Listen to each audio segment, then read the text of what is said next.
Mirë se vini në kanalin tonë Fuqia e Trurit. Sot do të flasim për një problem shumë të zakonshëm që bëhet veçanërisht i bezdisshëm gjatë ftohjeve, alergjive dhe ndryshimeve të motit, bllokimin e sinuseve. Kur sinuset bllokohen, shumë njerëz përjetojnë presion në fytyrë, hunë të zëna, dhimbje koke, vështirësi në frymarrje dhe ndjesi rëndese rreth syve dhe ballit. Shpesh kjo ndodh për shkak të infeksioneve virale, alergjive ose irritimit të rrugëve të frymarrjes. Para se të vazhdojmë, bëni subscribe që të mos u mbesni asnjë video që ju ndihmojnë të kuptoni më mirë shëndetin tuaj. Në këtë video do të shohim 3 mënyra të thjeshta që mund të ndihmojnë në lehtësimin e sinuseve të bllokuara në shtëpi, si funksionojnë ato dhe kur simptomat nuk duhet neglizhuar. Avulli dhe inhalimi me ujë të ngrohtë. Një nga mënyrat më të përdorura për lehtësimin e sinuseve është avulli. Ajri i ngrohtë dhe i lagësht mund të ndihmojnë në zbutjen e sekrecioneve, në lagështimin e hundës dhe në lehtësimin e ndjesisë së bllokimit. Shumë njerëz përdorin dush të ngrohtë ose avull nga një enë me ujë të nxehtë, por duhet kujdes me ujin e nxehtë, sidomos tek fëmijët për të shmangur djegjen. Shpërlarja e hundëve me solucion fiziologjik.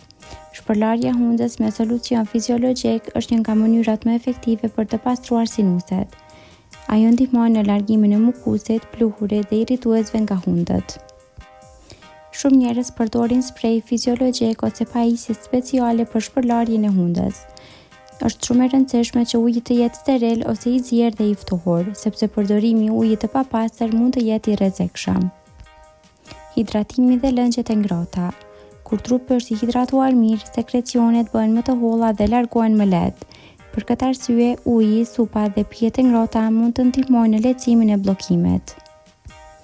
Disa njerëz ndjehen më mirë edhe me çaj kamomel, çaj menteje ose pije të ngrohta me mjaltë dhe limon. Këto nuk e shërojnë sinusen, por mund të ndihmojnë në qetësimin e simptomeve. Çfarë duhet shmangur?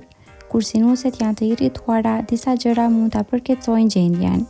Këto përfshihen duhani, ajri shumë i thatë, pluhuri dhe irrituesit e fortë kimik. Gjithashtu, përdorimi i tepërt i disa sprejve për hund mund të shkaktojnë bllokim edhe më të madh me kalimin e kohës. Kur duhet kontroll mjekësor? Shumica e bllokimeve të sinuseve përmirësohen gradualisht, por disa simptoma nuk duhen injoruar. Kontrolli mjekësor është i rëndësishëm kur ka temperaturë të lartë, dhimbje të forta, endje rreth syve, vështirësi në frymarrje ose simptoma që zgjasin për shumë ditë pa përmirësim. Në disa raste, problemi mund të lidhet me infeksione bakteriale ose alergji që kërkojnë trajtim specifik. Sinuset e bllokuara mund të jenë shumë të bezdisshme, por disa metoda të thjeshta në shtëpi mund të ndihmojnë në lehtësimin e simptomave. Avulli, shpërlarja me solucion fiziologjik dhe hidratimi janë ndër mënyrat më të përdorura për të ndihmuar frymarrjen dhe pastrimin e hundëve.